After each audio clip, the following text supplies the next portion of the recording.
que primeramente parece bastante feo, ¿no? Porque cuando uno tiene que enfrentarse a un paciente en la vida real, muchas veces va a suceder que van a tener un caso como este.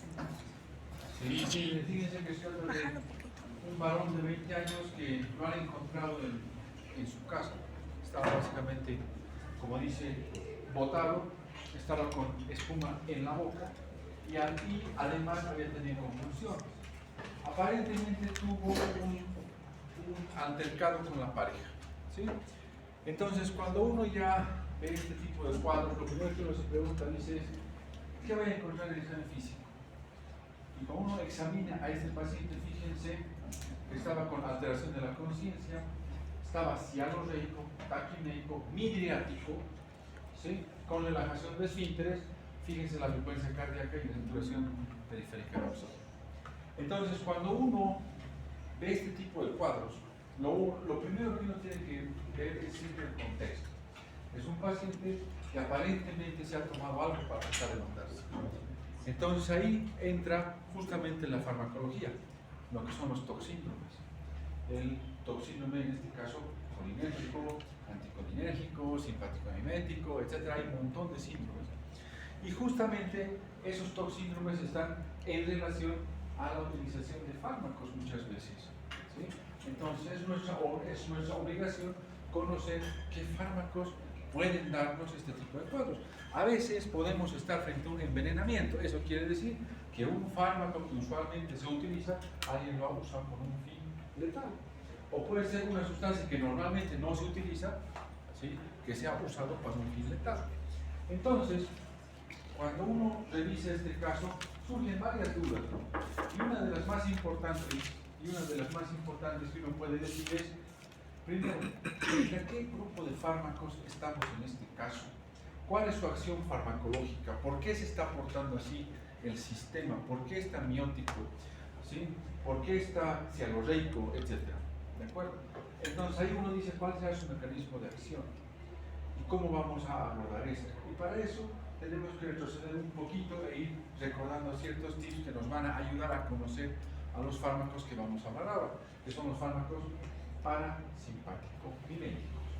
Ustedes saben que nuestro sistema, ¿sí?, tiene dos partes grandes, el sistema nervioso central y el sistema nervioso periférico.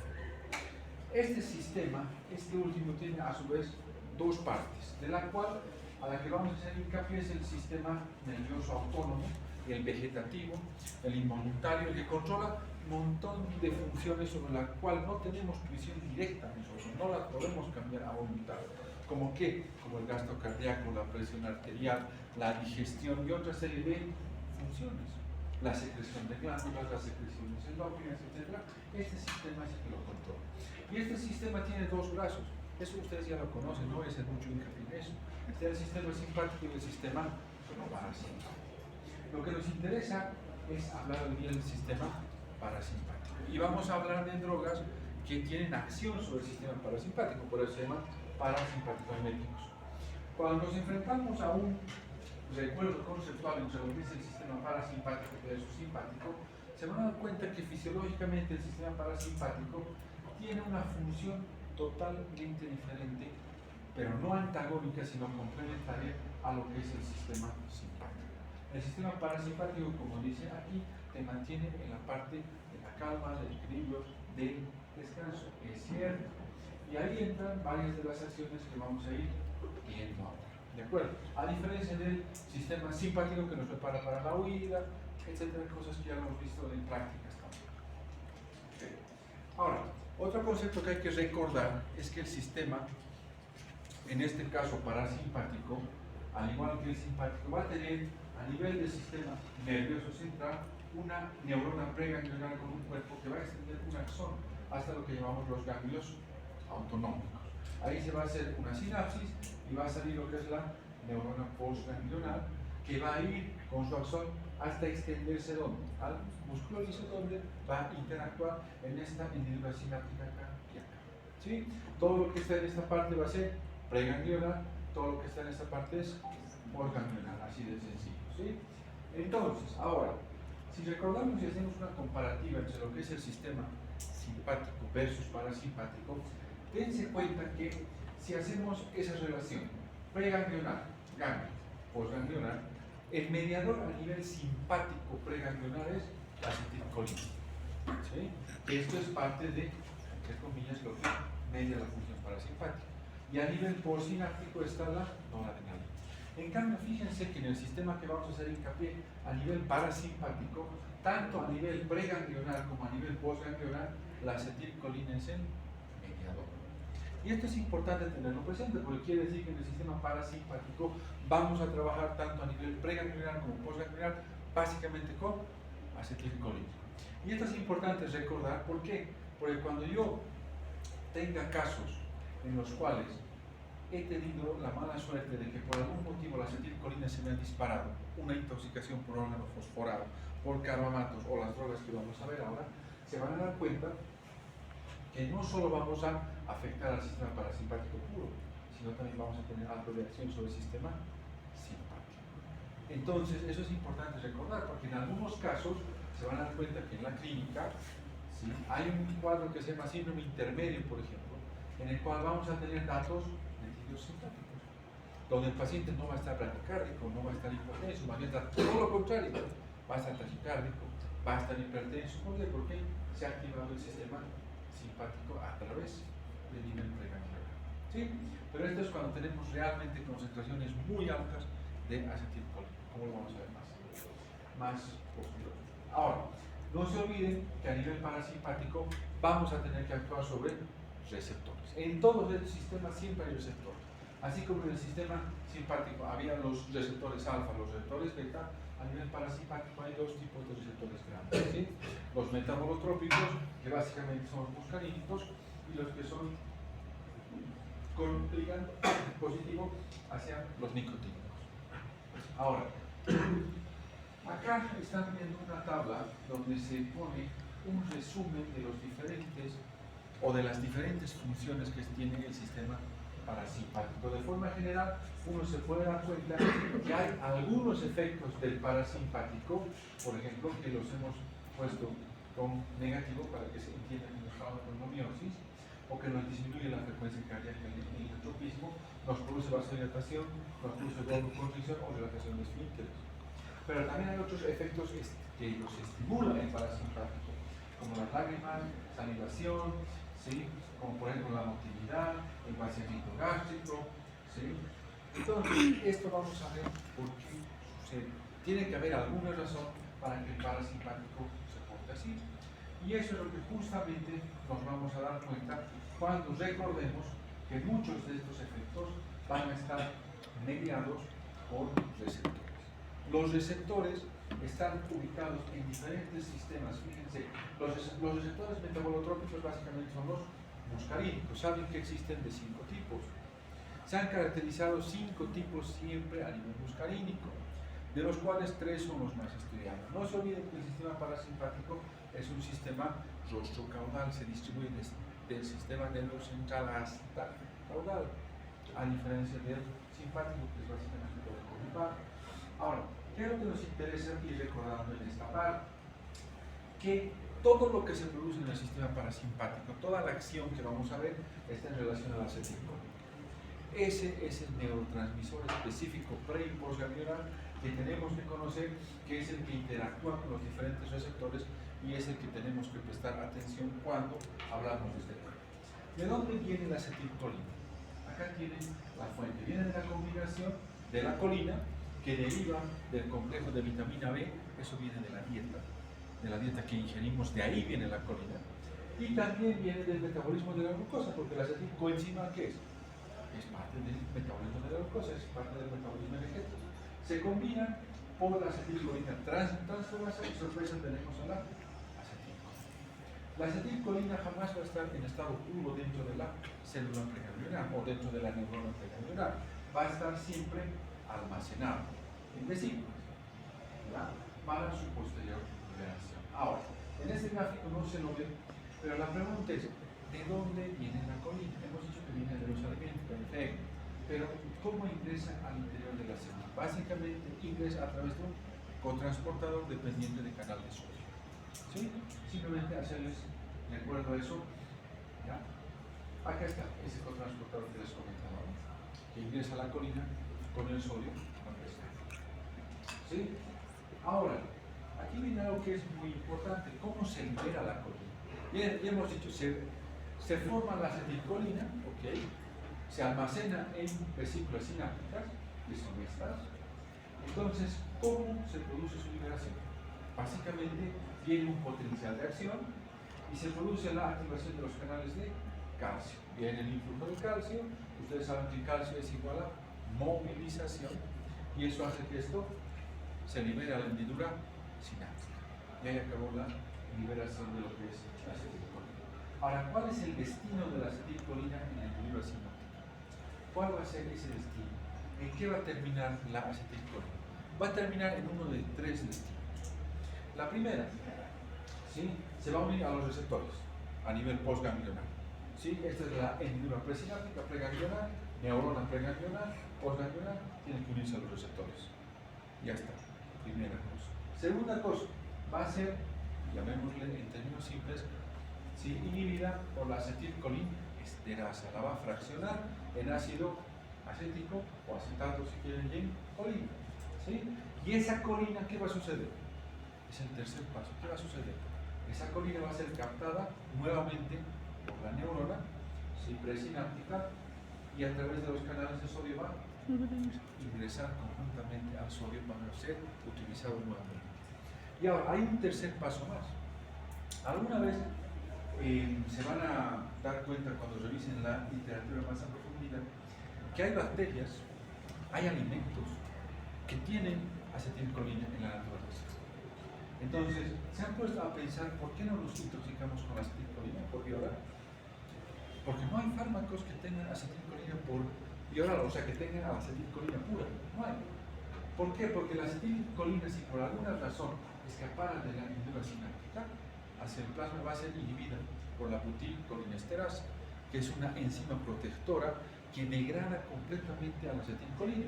O sea, si ustedes ingerirían acetilcolina que hay en algunas plantas y más, no se van a intoxicar, porque esta está en el plasma y va a inhibir rápidamente a la colina que a la acetilcolina que escape de la hendidura sináptica. Entonces son tres destinos que tiene la acetilcolina: o se une a los receptores, o se metaboliza por la acetilcolina esterasa, o por la butilcolina esterasa, si es que logra escapar de la hendidura sináptica. No se olviden que la colina siempre es captada nuevamente por la neurona preganglionar para sintetizar nuevamente acetilcolina. Entonces aquí hay dos enzimas que siempre tienen que tener en cuenta: a la acetilcolina transferasa, que es lo que nos da una mano en la síntesis de la acetilcolina, y a la acetilcolina esterasa, que es básicamente la que la hidroliza y la degrada en sus dos componentes, en acetato y en colina. Ahora, no se olviden que la acetilcolina, que es la que nos está interesando, va a ir a unirse a receptores. Tenemos los receptores muscarínicos y tenemos los receptores nicotínicos. ¿Ok? Muy bien, vamos a entrar un poquito en el tema. Los receptores nicotínicos son básicamente unidos a ligando. Básicamente estos receptores necesitan dos moléculas de colina para activarse y empezar a actuar. En cambio, estos otros basta una molécula de acetilcolina para empezar su acción. Este sistema, no se olviden, está unido a proteínas G. Y todo depende de la acción que tengan las proteínas G. Siempre, al igual que en el sistema simpático, las proteínas G van a ser estimulantes o van a ser inhibitores. Eso hay que tenerlo presente. Ahora, entraremos a los receptores muscarínicos. ¿Sí? Los receptores muscarínicos, si ustedes se fijan, están localizados en diferentes sistemas. ¿Ya? Hay 5 tipos de receptores muscarínicos. ¿De acuerdo? Por ejemplo, el M1 y el M3 son entéricos o están en el sistema nervioso. El M3 está en las glándulas, está en los vasos. El M2 a nivel cardiovascular. Y el M4 y el M5, que son menos caracterizados, o sea, no han sido tan estudiados como los tres primeros, en el sistema nervioso central principal. Aquí tienen un resumen de dónde se encuentran los receptores. Si bien el M4 y el M5 han sido descritos más en el sistema nervioso central, en algunos trabajos también se han visto que están localizados en otros niveles también. ¿Sí? Ahora, ¿qué es lo que me interesa dejarles aquí claro? Fíjense, A nivel del receptor M1, o sea que sería el muscarínico 1, fíjense que está en el tracto gastrointestinal. Y un ejemplo es a nivel de la mucosa gástrica. Es un ejemplo. ¿Qué va a suceder si se estimula el receptor M1? Se va a producir mayor ácido clorhídrico. ¿Qué va a suceder si se estimula el receptor M1, por ejemplo, a nivel intestinal? Se va a producir más secreción intestinal. O sea, a eso es lo que quiero llegar. ¿De acuerdo? El receptor M2 se encuentra básicamente a nivel cardíaco. A nivel cardíaco, su función es básicamente ser un freno para el corazón. Disminuir el neurotropismo, disminuir el cromotropismo, etc. ¿Sí? El M3, fíjense, está en muchas células secretoras, está en muchas glándulas, incluso está en la vejiga para la relajación de los esfínteres. Ahora, ahí viene un punto que es importante. ¿Sí? Estos receptores, si ustedes se fijan, ¿de qué depende de que sean estimulantes o sean inhibidores? Porque este, por ejemplo, es inhibidor, es freno para el corazón. Y estos otros, más bien, son estimulantes, son secretores. Pueden aumentar tracto gastrointestinal, pueden aumentar peristaltismo también. Entonces, ¿de qué va a depender eso? De los receptores sobre los que estemos trabajando. Los receptores impares, acuérdense eso, el M1, el M3 y el M5, trabajan a través de la proteína GQ. Como al rato estábamos viendo en práctica, este receptor ya va a trabajar básicamente a través de la cascada del inositol trifosfato, permitiendo ingreso de calcio, etcétera, etcétera, y de ahí va a venir la acción estimulante. Entonces, básicamente estos receptores van a ser estimulantes tanto de contracción como de secreción, por ejemplo. En cambio, bueno, aquí está el resumen que se los voy a dejar de qué es lo que sucede, ¿sí? Para que lo puedan repasar. ¿Sí? Gracias, pregunta examen. Miren, está bien. ¿Ah? Pero ¿qué es lo que me interesa dejar aquí? Claro. ¿Sí? Que no nos olvidemos, voy a volver a repetir, que cuando existe movilización de calcio, siempre es algo para estimulación, ya sea secreción, ya sea contracción, etc. Ahora, si vamos a hablar de los receptores M2 y M4, o sea, los receptores pares, los pares trabajan con la proteína G inhibitoria. ¿Sí? Entonces su efecto es básicamente inhibitorio. Por eso es que se comprende que estos receptores, por ejemplo, están en el nodo sinusal, en el nodo AB, por eso es que son un freno que disminuye el neurotropismo, etc. Aquí está el resumen de cómo se produce una disminución, ¿sí?, de la actividad, ¿sí?, o se produce una inhibición de las actividades en receptores M2 y M4, básicamente porque se estimula el ingreso más de potasio a nivel cardíaco. Ustedes saben que eso se produce en la fase 4, después de esa reacción, no voy a entrar mucho en esa parte, pero a lo que quiero llegar claro es bien simple. M1, M3, M5, o sea, los impares son estimulantes. Contracción o secreción, punto. M2, M4 son inhibitores. ¿Sí? Y el M2, sobre todo su función más importante es a nivel cardíaco. Así es.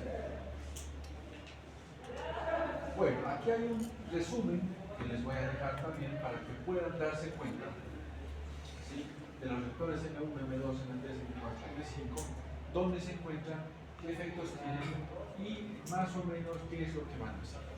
De esta tabla, lo que yo necesito que siempre tengan presente es que dentro de los 5 receptores que han sido estudiados, los 3 más caracterizados son estos, los M1 y M2, son los más caracterizados. Primera cosa que tienen que saber. La segunda, el M2 es el que está sobre todo a nivel cardíaco.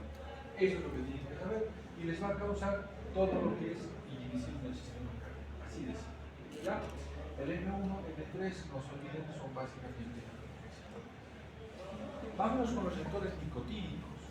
Si se han dado cuenta, con los receptores nicotínicos, ya en las 5 subunidades que tienen, se van a unir a 2 moléculas de acetilcolina para que haya la apertura de los canales de sodio, etc., y se pueda producir, entre comillas, su efecto.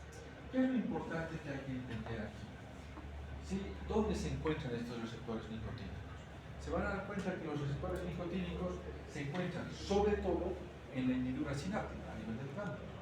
Por eso es que su acción es tan rápida. ¿Sí? Y lo otro se encuentra también en los músculos. ¿Sí? También en glándulas suprarrenales, pero esos dos son los 2 niveles más importantes. Ahora, aquí está igual un resumen, ¿sí?, de qué acciones van a tener tanto a nivel de músculo, de ganglios del sistema nervioso. ¿Sí? Eso desde el punto de vista bioquímico para que lo podamos repasar. No les voy a preguntar eso en el examen, pero para el que le guste lo puede revisar. Ahora voy a sacar una foto y si te estás pasando clases. A ver. Ahora, entraremos ya a lo que es fármaco. Los fármacos parasimpático-miméticos también son conocidos como colinérgicos. ¿Ya? Ahora, dentro de los parasimpático-miméticos estamos hablando de solo de los agonistas que son colinérgicos. En otra clase van a hablar de los antagonistas, ¿ya? Que esos son otro tipo de fármacos que no nos vamos a meter ahora. La pregunta es, si yo quisiera tener fármacos que actúen sobre el sistema parasimpático y me mejoren la acción de la acetilcolina, es decir, estimulen yo el sistema parasimpático a través de la acetilcolina, ¿dónde deberían actuar los fármacos? Habrían tres niveles de acción, teóricamente. El primero aquí, ¿no? Que se secrete más acetilcolina. Por algún motivo, porque aquí se busca más acetilcolina. No hay fármacos todavía así. No tenemos. No se han desarrollado. ¿Sí? Son experimentales. Ninguno está probado. El segundo, ¿cuál sería? Evitar que la acetilcolina esterasa degrade a la acetilcolina que sale aquí. No se olviden que la acetilcolina es expulsada de la hendidura sináptica. Y la hendidura sináptica va a viajar hasta el nivel postganglionar para unirse.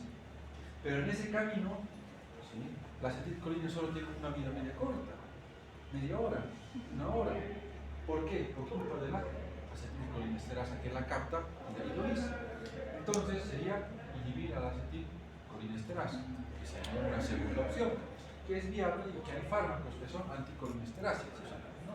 O de acción indirecta, ¿no? Y los que serían de acción directa, ¿dónde serían? Mimetizar el efecto a nivel de los receptores tanto nicotínicos como muscarínicos, no que serían los de acción directa. Entonces tenemos agonistas de acción directa y tenemos agonistas de acción indirecta o llamadas también anticolinesteráceas. No tenemos fármacos que actúan en este nivel todavía. Entonces, cuando empezamos a hablar de los colinérgicos de acción directa, es decir, de estos que van a actuar directamente sobre los receptores, ¿sí? La pregunta que uno se hace es, ¿cuántos grupos de fármacos hay? Aquí hay dos, los alcaloides y los ésteres de colina. Aquí, lo que nos interesa es recordar siempre, ¿sí? Y eso es una pregunta de examen, es que de todos estos fármacos que están resumidos aquí, al que más respeto le tenemos siempre, o que es la estrella del grupo, es la pilocarpina, de uso oftálmico sobre todo. Pero ¿por qué le tenemos mucho respeto a la pilocarpina? Porque la pilocarpina es un amonio terciario, es uno de los pocos amonios terciarios que es capaz de difundir por barrera hematoencefálica y causar efectos tóxicos a nivel del sistema nervioso central. Hay trabajos, si eso ya cuando estén en ciclos superiores, para los que sobrevivan y lleguen a cursos superiores, espero que sean todos, ¿sí? Se van a dar cuenta que en muchas ratas hacemos estudios para ver cómo convulsionan con pilocarpina. ¿Sí? Se les estimulan las convulsiones con pilocarpina para ir viendo los tiempos, etc. Y ahí se van a dar cuenta que la pilocarpina tiene esa propiedad porque es un amonio terciario. Y el resto de las moléculas también son amonios cuaternarios que no penetran barrera hematoencefálica. ¿Sí? No se acumulan. Entonces, ¿por qué se llaman colinérgicos de acción directa? Porque van a actuar directo sobre los receptores muscarínicos o nicotínicos. Aquí hay dos fármacos que tenemos que conocer, tres tal vez: el beta-decol, el carbacol y la pilocarpina, que les decía. Son los tres más usados desde un punto de vista clínico, si quieren llamarlo así, y de esos el más usado es la pilocarpina. Entonces, vamos a entrar. Acá, por ejemplo, hay una tabla comparativa de los efectos que tienen estos fármacos de acción directa en diferentes niveles.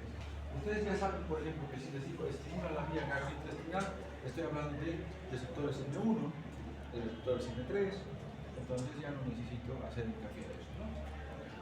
Entonces, fíjense, si empezamos a avanzar con el beta-decol, fíjense que tiene acción sobre el tracto gastrointestinal, tiene acción en la vejiga, ¿sí? Y aquí ya les anticipo algo, ¿sí? Que va a ser pregunta de examen, obviamente. ¿Cuál es el antídoto sí, que tiene efecto antagónico sobre los receptores muscarínicos. O sea, ¿cuál es el antídoto de las intoxicaciones con predominio de efecto muscarínico? Toda la vida del año. ¿Sí? Toda la vida. Ahora, fíjense lo interesante de este fármaco, del betanicol. Tiene acción básicamente muscarínica, si se dan cuenta. No tiene acción nicotínica. ¿Sí? Ahora, fíjense de la pilocarpina. Sobre todo se usa de forma tópica para el glaucoma de atenuación rara. Sí, tiene acción sobre el vía gastrointestinal también, sobre la vejiga, pero su principal acción es ocular. ¿Sí? También se antagoniza con la atropina. Si alguna vez se nos pasa la mano, tenemos a la atropina como antídoto. Tampoco tiene efecto. O sea, si nos damos cuenta, básicamente de los fármacos que son de acción directa, ¿sí? De los que más usamos, como el betanicol y la pilocarpina, nos vamos a dar cuenta que de esos dos ninguno tiene acción directa. ¿Sí? Del carbecol, que a veces se lo usa también, se van a dar cuenta que tiene mucha acción, ¿sí? Muscarínica, obviamente su antagonista es la atropina, pero tiene algo de actividad nicotínica. ¿De acuerdo? Entonces, eso también comparte. Ahora, aquí están los tres fármacos que generalmente se pueden usar de los agonistas colinérgicos directos. Empezando con el betanicol. Esto básicamente está en el vejiga y el tracto gastrointestinal su acción. Receptores M1, M3. Ahora, ¿qué nos interesa saber aquí? Sus indicaciones. Se van a dar cuenta que aquí básicamente estamos hablando de receptores 1 y 3, es decir, estimulantes de contracción y de secreción. Entonces van a usar, por ejemplo, para la vejiga atónica, posparto, para la retención urinaria postoperatoria, siempre que no sea obstructiva, solo sea funcional. Se puede usar en el vídeo paralítico, en la atonía neurógena uterina, en la gastroparesia y en el megacolon congénito. O sea, todo lo que sea para estimular motilidad, secreción, lo podemos usar con este. Ahora, el carbecol o el carbacol es un agente biótico también que se usa para, entre comillas, el glaucoma. Nos permite disminuir la presión intraocular, sí, pero no es de elección como la pilocarpina. La pilocarpina es superior, es la primera elección en los glaucomas, pero hay otras opciones como el timolol, etc. Ahora, ¿qué es lo que nos interesa en la pilocarpina? Que la pilocarpina puede tener estos dos efectos sobre el ojo, es decir, va a causar miosis, va a causar contracción del músculo ciliar, y eso va a causar un espasmo de acomodación.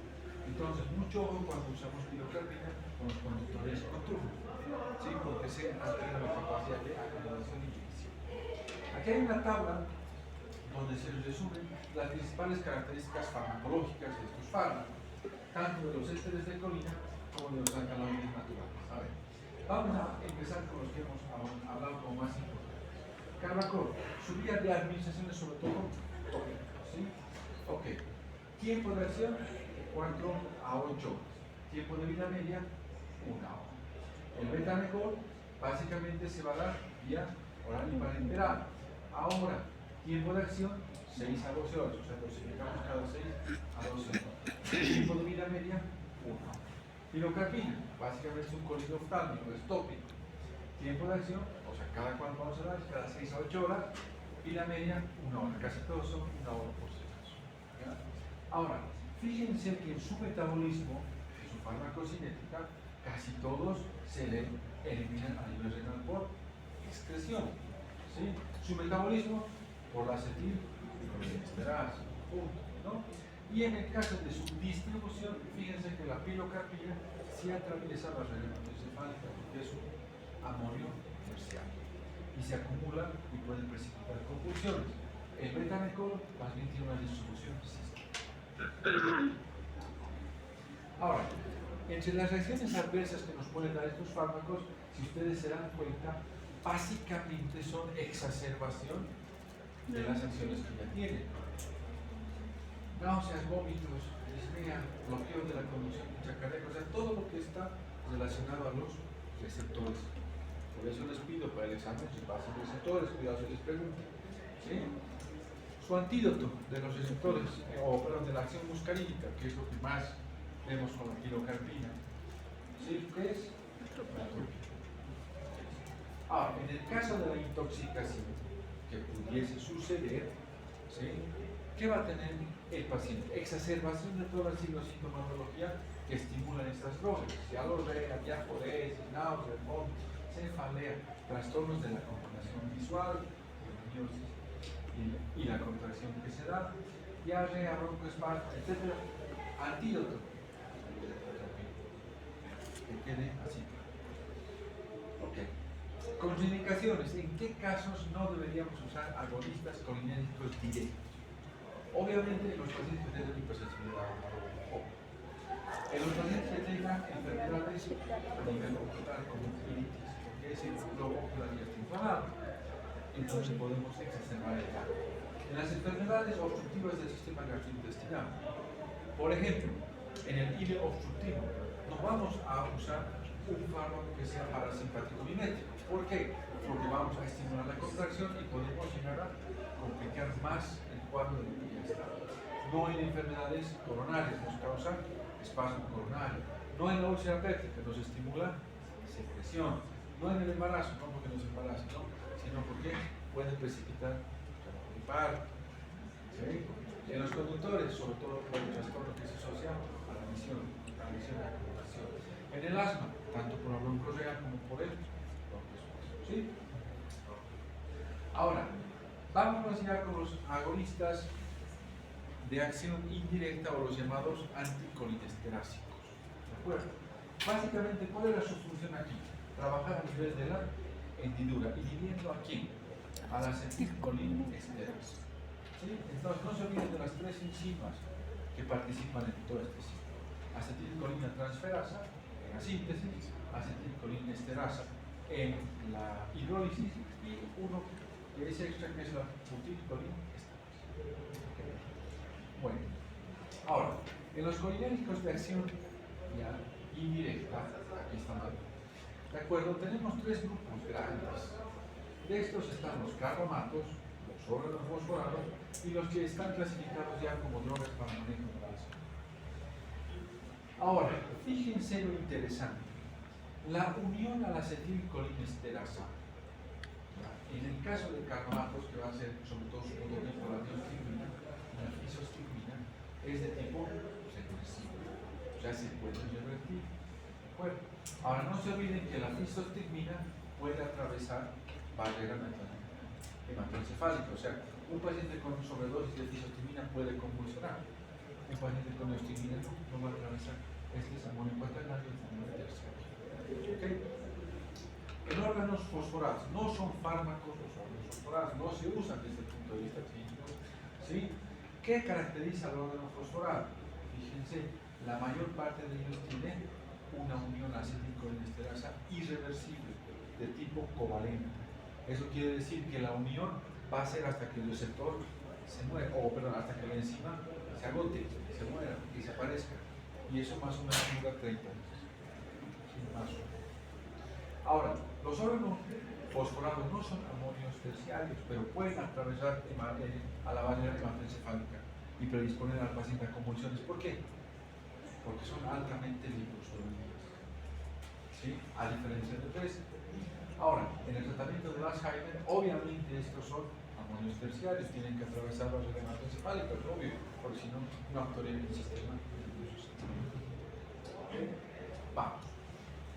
Otra vez acción directa. Me comí bien. Okay. Como no saben, no se van a dar cuenta, ¿no? ¿Qué me interesa de los anticolinesteráticos? Así lo dejan. Que no se olviden que hay los que son de acción reversible y de acción irreversible y actúan sobre la acetilcolinesterasa. Los de acción reversible, por ejemplo, son los que tienen uniones no covalentes. Pueden durar 10 a 30 minutos. Un ejemplo de eso, aquí. El erofonio. Es una acción muy rápida sobre la enzima, se une 10 a 30 minutos, desaparece y otra vez volvemos a lo mismo.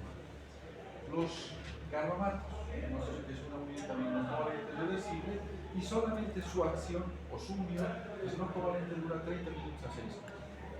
A diferencia del órgano fosforado, que dura toda la vida de la enzima, y la enzima dura 30 días. Aquí están los anticolinesteráticos, ya, un resumen más o menos de cuáles son para uso clínico y se van a dar cuenta que la mayoría son. ¿Sí? Okay. No se olviden, las uniones irreversibles básicamente son órganos fosforados. ¿Qué órgano fosforado tenemos en el medio? Paratión, malatión sobre todo, y se me fue uno más. Vamos con los anticolinesteráticos. Hidrofonio. ¿Para qué usamos el hidrofonio? El hidrofonio tiene la característica de que se une a la acetilcolinesteras de una forma muy débil, dura 10 a 30 minutos esa inhibición. ¿Para qué usamos? Para hacer el diagnóstico de la miastenia gravis. La miastenia gravis es la enfermedad autoinmune, ¿sí?, en la que el paciente va adquiriendo debilidad muscular, por ejemplo, se cae el párpado, está bien, etc. Se le hace una prueba terapéutica con hidrofonio. Si el paciente mejora la debilidad muscular, se levanta el párpado, etc., es un test positivo. Hay miastenia gravis. No podemos usar al hidrofonio como terapéutica, por su tiempo de acción es muy corto, es 10-30 minutos. No vamos a estar dando a los pacientes cada media hora dosis de fármacos, eso ya se da. En su lugar, se puede pensar en usar, por ejemplo, piridoximina, ¿sí?, o también la ostigmina. Ahora, entraremos a unas cosas muy interesantes. Fíjense que la fisostigmina, ¿sí?, se usa sobre todo, fíjense, con una acción estimulante, ¿sí?, en la anatomía vesical y en el campo. ¿Okay? La neostigmina, de todas las indicaciones que están viendo aquí, son 3 las que necesito que siempre tengan. 1. Se usa como estimulante del tracto gastrointestinal, en el hígado, ¿sí? Ese es uno. 2. Se usa para revertir el efecto de los bloqueantes neuromusculares. Eso dentro del contexto de la anestesiología.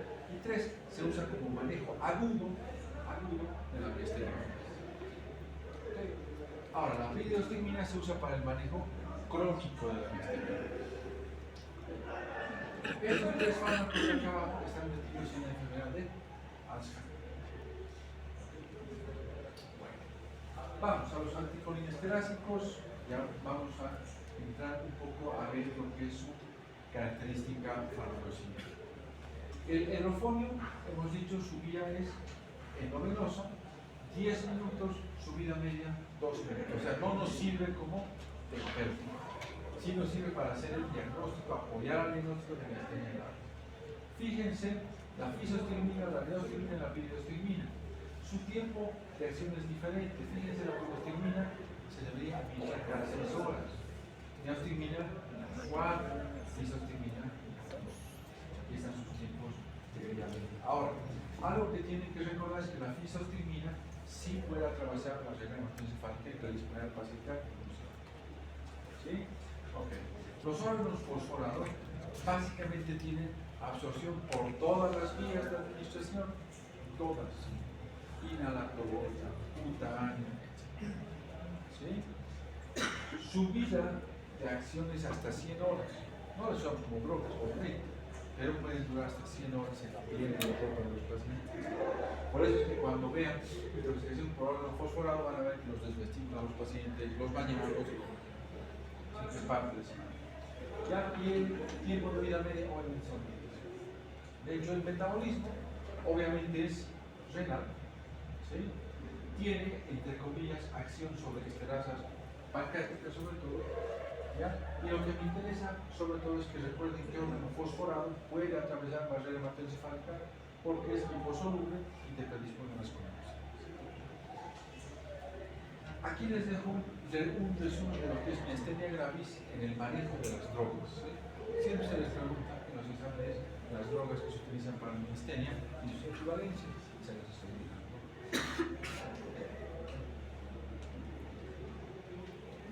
Y en Alzheimer, para terminar, ustedes saben que es una enfermedad básicamente neurodegenerativa por acumulación de una beta, una proteína amiloide beta, en la cual básicamente lo que nos va generando es destrucción funcional de las placas, ¿sí?, de las hendiduras citáticas.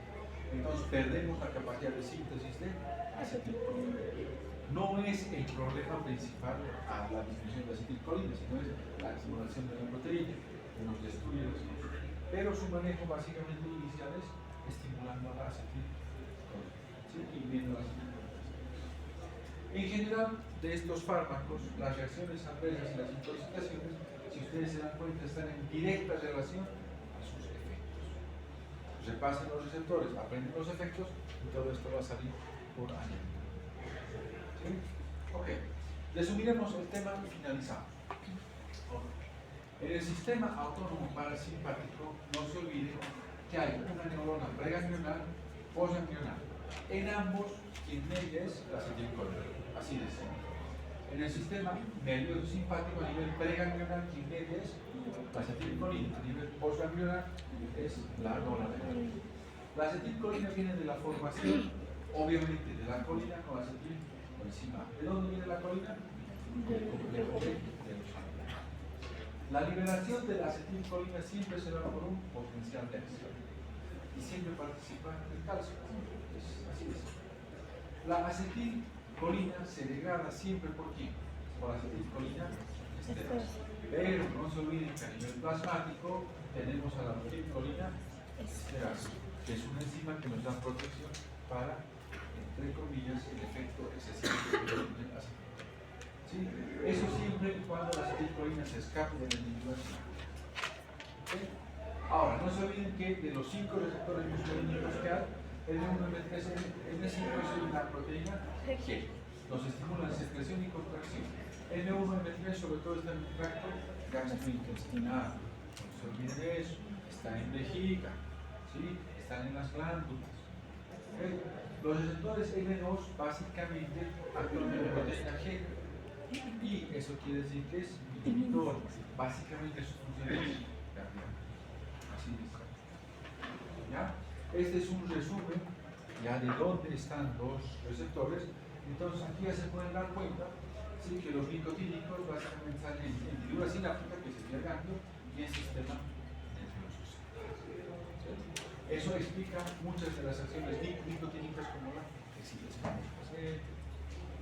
Ok, aquí está otro resumen que les dejo de la acción que hay en los receptores. Fíjense, en algunos es estimulante, en otros es inhibidor, dependiendo si es M1, M2, M3 o si es proteína GQ o es.